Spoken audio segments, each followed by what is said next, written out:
All praises to Yahweh Ba'Shem Yahweh Shai, Ba'Shem Bakakwadash. Double honors to the apostles and the elders of Great Millstone, and Shalom to the elected nation of Israel. This is going to be a lesson talking about the Charagma and how don't be surprised when people try and use every single trick in the book to try and get you to take it, man. Don't be surprised if they play at your heartstrings. Don't be surprised if they try every single manner possible of method of deceit in order to try and get you to take it, man. Right? Because they're going to try anything they can under the sun to try and make you take that so they can make you dishonor the Lord and betray the Lord, man. And just because they get you to betray the Lord doesn't mean that they're going to be your friend either. Because once you betray the Lord, that's when now they can get away with doing anything they want to do to you, man. Because now you've been rejected by the Lord. This is Revelation chapter 19 and verse 20. And the beast was taken, and with him the false prophet that wrought miracles before him, with which he deceived them that had received the Charagma of the beast, and them that worshipped his mark, and them that worshipped his image. These both were cast alive into a lake of fire burning with brimstone, burning lake of fire burning with brimstone. So don't be surprised about what methods of deceit they're going to use, man. They're going to try and use your family against you. Your woman's mom is going to be trying to whisper in her ear, talking her madness, right? He doesn't love you. He doesn't love you, honey. Don't you know he's controlling you? He's a narcissist. They're going to try every trick under the sun. All you women out there, your moms, right? Your dads are going to be trying to tell every method under the sun, right? To try and get you to leave your husband that's a man of the Lord, right? Or that's a man that believes in Yahweh Ba'Shem Yahweh Shai, right? They're going to be trying to get you to leave him. They're going to be trying to get you to go down to get the tag, right? To get Charagma. They're going to be trying any trick they can under the sun to get you to do it, man. And it's going to be up to you whether you take it or not, man. Whether you fall and break and crumble and that. Your life's going to be threatened. Everything's going to be going down, man, to try and get you to take this thing. It's going to be the threat of not being able to buy or sell, not being able to be a part of this world anymore. That's how high of a level it's going to get. Because the thing that we're fighting for is the kingdom of heaven, which is a big deal. So a big deal thing is going to have to happen. A big deal threats are going to have to happen in order to make people be scared to try and take this. But you have to be strong enough to not take it. This is Revelation chapter 13 and verse 16. And the cause of all, both small and great, rich and poor, free and bond, to receive a Charagma in their right hand or in their foreheads, and that no man might buy or sell, save he that had the Charagma, or the name of the beast, or the number of his name. Right? So they're gonna be making it be a thing where, okay, you want to work here, get the Charagma, right? If you wanna have a company, well, your company's gonna need to have the technology that allow the Charagma to be used, and you're gonna have to also have the Charagma that we can put you into the system as the owner of this particular company, because that's now the new infrastructure that we're putting in place, where you have to have a Charagma, right? We have to know who you are. We have to know what you're about in order for you to be a part of this. That's what it's going to get to, man.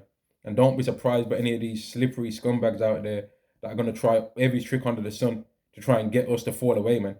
Because these people don't love us. These people ain't got no love in their heart for us. These people ain't got no love in their heart for Yahweh Shai. So how are they going to have any love in their heart for you, man? They don't love the Messiah. They don't love a person that didn't ever do nothing wrong to nobody. So how are they going to find love in their heart for us that have did something wrong to people, man? That have got things where people can say, yeah, but he's saying this, but look at what he's did here. We have got faults. But Yahweh Shai didn't have any faults, yet people didn't like him either. So how are we expecting to be like that? We ain't going to be, man. Let me get a scripture.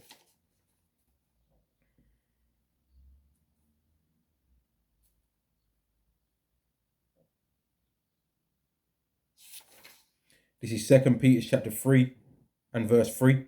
Knowing this first, that they shall come in the last days scoffers, walking after their own lusts. So a lot of times in this world, man, people try and use whatever they're about to try and influence you, man.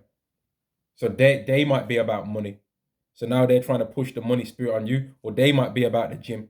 So now they're trying to push that gym spirit about you onto you. Or they might be about wisdom. So now they're trying to push going to university and having a degree on your spirit, man.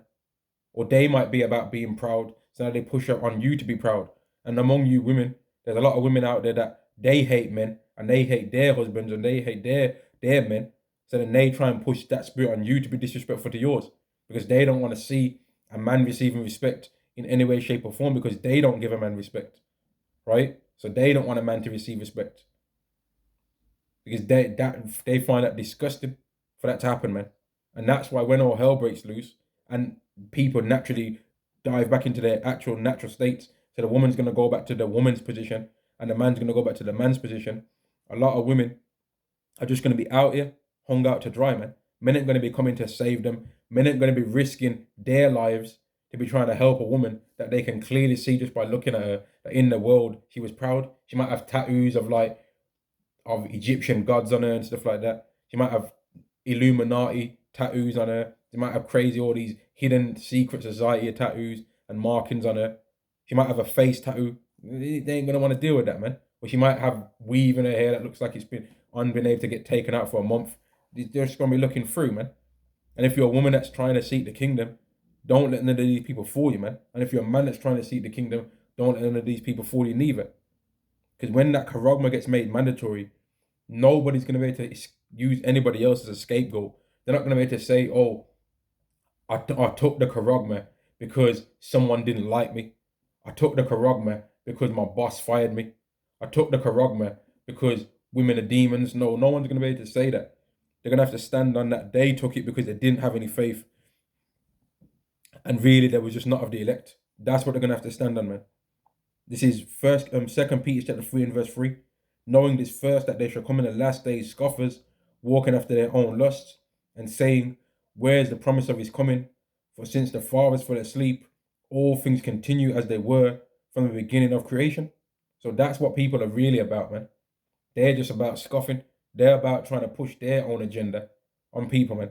That's what they're about. That's what they really think they can do, man. And that's not acceptable. And Yahweh's watching a lot of you a lot of you evil people out there, man. There's a lot of you evil people out there that are trying to cause problems in men's lives. And you don't even realize that you're really at risk in the heavenly realm at receiving judgment, man. You don't even know that. A lot of you people don't even know that, man. You don't know that you're at risk. But you're going to keep playing and you're going to find out, man. A lot of you people are going to find out the hard way that the Lord has got respect unto men that the world thinks ain't nothing. This is Matthew chapter 18 and verse 7. Woe unto the world because of offences, for it must needs be that offences come. But woe to that man by whom the offence cometh. And that goes woe unto that woman as well, by whom the offence cometh. There's people out there that are bothering people that Yahweh is going to show mercy to. Right? Not that Yahweh believes in. Yahweh don't need to believe in nobody. I meant to say that Yahweh is going to show mercy to because they're of his elect. There's people that are causing problems in these men's lives or in these women's lives, and you don't even realize that you're going to get judgment. And when you all take that charagma, well, let me read your judgment, man. Let me read what's going to happen to all you people that love this world and are going to get charagma, man. This is Revelation chapter 14 and verse 9. And the third angel followed them, saying with a loud voice, if any man worship the beast and his image, and receive his charagma in his forehead or in his hand, the same shall drink of the wine of the wrath of Yahweh, which is poured out without mixture into the cup of his indignation, and he shall be tormented with fire and brimstone in the presence of the holy angels and in the presence of the Lamb. That's what you people are going to receive, man. Right? And guess what? The Israelites of the elect are going to witness that. They're going to get to see that footage, man. They're going to get to see that. They're going to get a front row seats of seeing that footage, of seeing you people receiving that judgment, man. Let me read it. This is Revelation chapter 15 and verse 1. And I saw another sign in heaven, great and marvelous, 7 angels having the 7 plagues, for in them is filled the wrath of Yahweh. And I saw as it were a sea of glass mingled with fire, and they and them that had gotten the victory over the beast and over his image and over his charagma and over the number of his name, stand on the sea of glass having the harps of God. So that's the elect that are going to witness seeing you people get destroyed, man. We're going to be laughing, man. We're going to see you people in them flames, and we're going to be laughing at you, man. We're going to be up in them chariots, and we're going to be looking down, and we're going to be laughing, seeing the footage, man, in slow motion of you people slowly melting away, man. Right? Because you people in your lifetimes now have been demons, man. You've been trying to ruin people's lives, man. You've been trying to go out of your way to try and do things to ruin people's lives that haven't even did nothing to you. That's the thing. That's the main thing. They ain't did nothing to you apart from tell you to fix up. But that's enough for you people, because you people are evil and you're wicked, man. This is Zechariah chapter 14 and verse 12. And this shall be the plague where Yahweh will smite all the people that have fought against Jerusalem. So this is why it's going to be happening, because you fought against Israelites, man. You had a problem with the Israelites and you fought against them, and you tried to make their lives misery. You tried to make their time on earth a live in hell. You war at the saints, but you didn't know that the saints was going to get risen up and given their power again. That fought against Jerusalem, their flesh shall consume away while they stand upon their feet, and their eyes shall consume away in their holes, and their tongue shall consume away in their mouth. Right? That's what's going to happen to you people, man. All you people that thought that you were something and you was living it up, there's a day that's coming on the earth that's going to burn as an oven. Malachi chapter 4 and verse 1. For behold, the day cometh that shall burn as an oven, and all the proud, yea, and all that do wickedly shall be stubble.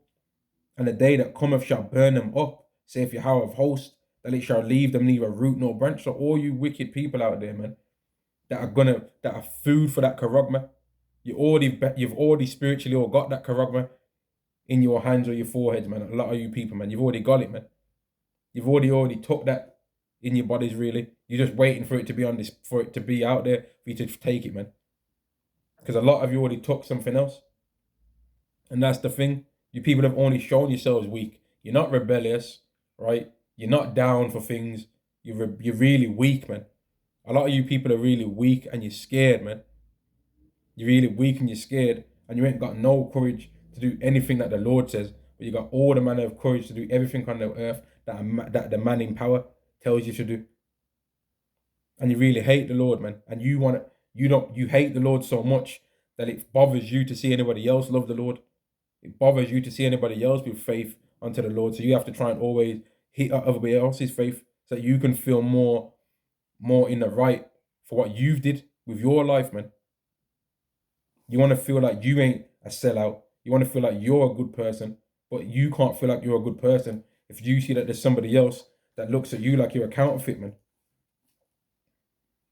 This is 1 Peter chapter 4 and verse 1 Peter chapter 4 and I'll start at verse 1. 1 Peter chapter 4 and verse 1. For as much then as a Mashiach have suffered for us in the flesh, arm yourselves likewise with the same mind. For he that have suffered in the flesh have ceased from sin, that he no longer should live the rest of his time in the flesh to the lusts of men, but to the will of Yahweh, or to the will of the Most High, Yahweh. For the time past of our life may suffice us to have wrought the will of the Gentiles when we walk in lasciviousness, lusts, excessive wine, revelings, banquetings, and abominable idolatries. So people that know us saw that we used to be like that, man. We used to be exactly on the same BS that they're on. But as soon as they see us be washed in the mind, right, be born again, they never got a problem with that, because now we're a mirror that shows them that they're filthy, man, or shows them that they need to fix up their ways, but they don't want to fix up their ways. They want you to dive back to your own vomit, because they like the taste of their vomit. So they want you to go back to tasting your vomit, man. Because if they look up and they see that you're looking at them with disgust for them eating their own vomit spiritually, they're going to be like, well, I feel bad now. It hurts my feelings. So they want you to be like that, man. Verse 4, 1 Peter chapter 1, 1 Peter chapter 4 and verse 4, wherein they think it strange that you run not with them to the same excess of riot, speaking evil of you. So they speak evil about you now. Oh, he's mad. He's always on that Bible thing. Oh, he's this, he's that. They want to try and question what you what you really stand for, and that they want to try and think that you're weird because you love the Lord. They want to think that you're weird because now you've got a moral code and a standard that you live by. They want to think that you're weird because you don't accept having a tree put in your house that you decorate and put gifts underneath it. They want to think that you're weird because you don't think that you're so special that you have to celebrate your birthday every single year that it comes around. And neither do you want to celebrate other people's. They want to think that you're weird because of that. rather than accept that they're weird because they think that they're so special, that they need to do all these things, but they don't care about any of the Lord's days of celebration. They just care about whatever they're doing. So they'll come up with any excuse in their mind to try and justify why they have this hatred because they did that same thing to Yahushua. And it's not about the way that you speak. It's not about the way that you talk. It's not about your mannerisms. It's not because you swear. It's not because of none of these things, because it's ultimately about the fact that you're telling the truth. John came neither eating or drinking. They had a problem with him. Yahushua came eating, drinking, and they said he's gluttonous and a wine bibber, a friend of publicans and sinners. So it's about the truth. Because somebody that's too soft, they're going to say that he's a coward. Oh, he ain't hard enough for me. I need the person that's talking to me to be more manly than that. Then somebody that comes too rough, oh, he's too rough. You need to really speak to the people in a nicer way than that. So there's always going to have something to say. Somebody that talks too scientific and talks too wise, they're going to say, oh, the thing is, I think that GMS is a camp that's, or I think that I ain't a member of GMS, but I'm just making a point of a statement that I heard, man. Or I think that Great Millstone is a bit of a not a really for beginners. They'll say stuff like that. They'll have a problem either way that you speak, man. They have a problem either way that you talk. If you talk rough, they got a problem. If you talk soft, they got a problem. If you talk loud, they got a problem. If you talk quiet, they got a problem. If you sound smart, they got a problem. If you sound street, they got a problem. If you're dressed in fancy clothes, they got a problem. All right, you're talking all this end of the world stuff, but then you're wearing fashion clothes. And if you wear rough clothes and you got crap clothes, if you can't afford the nice brands, they're gonna bun you out for that too. They're gonna have a problem regardless because of what you're saying. It's not about the way and none of that. That's all BS, man. They just got a problem with the Lord and they hate the Lord, man. So of course they're gonna hate us. Of course they're gonna hate anyone that either speaks the doctrine or anybody that believes the doctrine. They're gonna just hate them, man. That's just the way how these people are. They're just hateful. That's how they are, man. But they've got their little excuses in their mind. But these people are all gonna take that charagma anyway, man. They're gonna take that charagma anyway. Yeah. This is Revelation chapter 13 and verse 8. And all that dwell upon the earth shall worship him, whose names are not written in the book of the life of the Lamb, slain from the foundation of the world. So all these people that are not of the elect, they're gonna take it anyway, man. Some of our own family are gonna take it. Some of our women's families are gonna take it. For some people's women themselves are gonna take it. Some people's children are gonna take it. Some people's favorite cousin's gonna take it. Some people's favorite uncle, favorite aunt is gonna take it. Some people's best friend at work is gonna take it. Some people's whole family, apart from them might take it, man. That's what it's gonna become like. But Yahweh's got certain people that are not gonna be giving it up for these people, man. We ain't bending the knee for this. Certain people ain't gonna bend the knee for it, man. And that's why ultimately we hope that Yahweh B'Shem Yahushai gives us the power, man, because these people out here are demons, man. And that's why the scriptures say, right? That's why the scriptures say that we're sheep amongst wolves, because we ain't spending all of our time conniving and backstabbing on people, trying to find out what their real name is and search them up and try and see what we can find out about them. We don't care.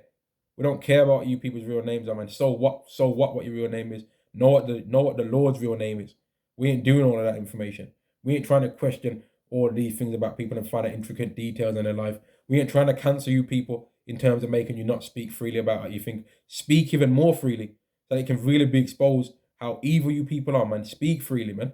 Say exactly what's going on in your heart. Because the more you do it, the more your hurtful works are going to be fulfilled and the closer we're going to be to Yahweh Shai returning to the earth. So speak freely and say what you want out of your wicked, evil hearts, man. Speak it, man. We don't care. This is Luke chapter 21 and verse 12. But before all these, they shall lay their hands on you and persecute you, delivering you up to synagogues and into prisons, being brought before kings and rulers for my name's sake. And this has happened in the past too. So why isn't it going to happen on the day of the Lord? Or the day of the Lord's wrath and in the time to come in the last days? And it shall turn to you for a testimony. Settle it therefore in your hearts, not to meditate before what ye shall answer. So don't think, oh, if he says this, here's my counter argument. Because it will be vain to do that anyway. Because Yahweh's going to answer these people when they come. And that's who speaks to these people anyway. Yahweh's really speaking when men freed from the Bible and use precepts to explain things in the world. That's not our words. These are the words that Yahweh gave to men in their minds to speak and to put in this book. And people that don't want to believe that, well, that's on you. But that's what it is, though. We never wrote this book. This book is older than us. Yet it's still true. This is Proverbs chapter 16 and verse 1. The preparation of the heart in man and the answer of the tongue is from Yahweh. So we're the ones, when a man speaks from the Bible, he's using the words of the Lord. He's not using his own vain speech. He's not using his own mind, right? But back to this, Luke chapter 21 and verse 14. Settle it therefore in your hearts not to meditate before what ye shall answer, for I will give you a mouth and wisdom, which all your adversaries shall not be able to gainsay nor resist. And these people can't argue with anything that we're saying, man. They can't argue with that the way how we see the world is the real way how things are happening. They can't argue that no matter what politician gets in power, they never do the things that the people want. And they're always deceiving and lying. People have become accustomed to accepting that their leaders lie. And then they find comfort in picking an Israelite out somewhere that they can try and use him as a person, that they can try and complain about him, whatever crimes he's doing. So they understand that there's this whole thing about children going missing and children disappearing out of nowhere, but they'll settle for R. Kelly and Bill Cosby though. We got Cosby and R. Kelly though, so it's not all bad. But the people that are really doing it at even higher level than whatever they did, where they at? Where them people getting caught? Or do they always end up getting caught and when they're not alive anymore? Luke chapter 21 and verse 16, and ye shall be betrayed both by parents and brethren and kinsfolk and friends, and some of you shall they cause to be put to death. And that's one of the points I was trying to get to, man. Don't be surprised, man, if some of the people that you thought was kind of a bit rebellious in spirit, you find out that they were weak, man. Don't be surprised if you find these out, man. And these are things that the apostles of Great Millstone have been continually saying, man. Don't be surprised if your family betray you. Don't be surprised. And that's why the scriptures say, let me get it, man. Luke chapter 12 and verse 51. Suppose ye that I am come to give peace on earth, I tell you nay, but rather division. For from henceforth there shall be 5 in one house divided, 3 against 2, and 2 against 3.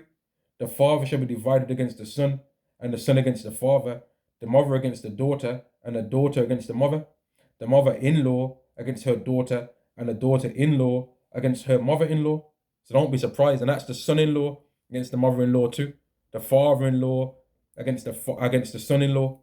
There's going to be divisions, man, because people are going to have all these discrepancies and ways of how the world's supposed to work, right?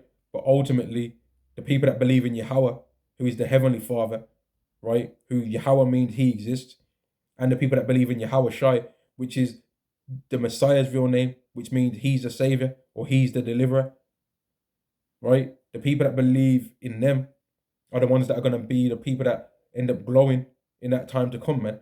And everybody else is going to look stupid. But right now, they're thinking that they've got the light, man. They're thinking that they understand things. And they haven't had that foresight to be able to see the future decades and centuries ahead. They ain't been able to see that. They can only see things based on when it comes on the news, man. So, okay, this particular thing's real. It's real, man. You have to go and do it, man. It's real. Oh, hang on. The news is now saying it's not real. And it was actually a bit dodgy. I don't really know what it was that I took. That's how it is, man. For you people that are of the baser sorts. This is Luke chapter 21 and verse 16. And ye shall be betrayed both by parents and brethren and kinfolk and friends, and some of you shall they cause to be put to death, and ye shall be hated of all men for my name's sake. Because if you're just a person that's going around trying to make as much money as you can, drinking alcohol every weekend, right? And you're down with alphabeting, you're down with rainbowing. You might not do it yourself, but you're like, I don't care as long it's just all love at the end of the day, right? You haven't got any kind of moral code that you stand on anything, and you just accept people no matter what it is they do. Everyone will love you. They won't have a problem with you. But the moment you start saying, actually, I got a problem with this, and actually, I got a problem with that, that's when all of a sudden now it's like you've grown horns, man. The moment you have a standard on how things are supposed to go, that's when people have got a problem, man. All of a sudden, then. But they don't have a problem or anything to say when you're prepared to live wickedly, man. And that's why this Charagma is going to be the main separation between who's down for the Lord and who's not down for the Lord. Once that Charagma gets made mandatory, no one's going to be able to pretend like they believe in the Lord anymore. It's going to be made known. If you believe in the Lord, you won't have it. If you don't believe in the Lord, you will take it. And really, that's what Yahweh is going to be using to separate who does and who don't believe in him. Because Yahweh's made this Charagma. This is Yahweh's Charagma on his left-hand side. And faith and salvation is going to come from Yahweh on his right-hand side through Yahweh Shai. And some people, which I don't think I've read it, I'll read it now. Some people are going to be faithful against the Charagma unto death. Let's read it. This is Revelation chapter 20 and verse 4. And I saw thrones, and they that sat upon them, and judgment was given unto them, and I saw the souls of them that were beheaded for the witness of Yahweh Shai, and for the word of Yahweh, and which had not worshipped the beast, neither his image, neither have received his Charagma in their foreheads or in their hands, and they lived and reigned with a Mashiach 1,000 years. So there's certain people that's faith is going to be tested to the degree to where they're not alive anymore, man. But those people have a beautiful story to tell in the kingdom. And to people that ain't about the Bible for real, this stuff sounds strange to them. But did not the Messiah give up his life? The Messiah gave up his life for his whole nation. Yahweh is only going to require some people to give up their life for their own life. He's going to require them to potentially lose their life so that their own life can be glorious in the kingdom. Not so that they can give up their life for the whole nation. No, in that time, every man's going to be having to deal for what his own sins were, man. Or her own sins were. And I think I've made the point, man. Don't take the Charagma. That's the point of the lesson. Don't take it, man. He's coming to the earth. He's going to be getting made known. What everyone's going to know exactly what it is. That C-HIP, C-H-I-P, right? Everyone's going to get made to know what that is, man. Everyone's going to be not having to doubt what it is anymore. Soon it's going to be very clear what it is, man. And we're going to see. And a lot of you people that took other things are going to take this thing, man. Because you've already shown yourself to have no faith. All praises to Yahweh, Ba'Shem Yahweh Shai, Ba'Shem Rakar Kodash. Double honors to the apostles and the elders of Great Millstone. And Shalom to the elect to the nation of Israel. Shalom.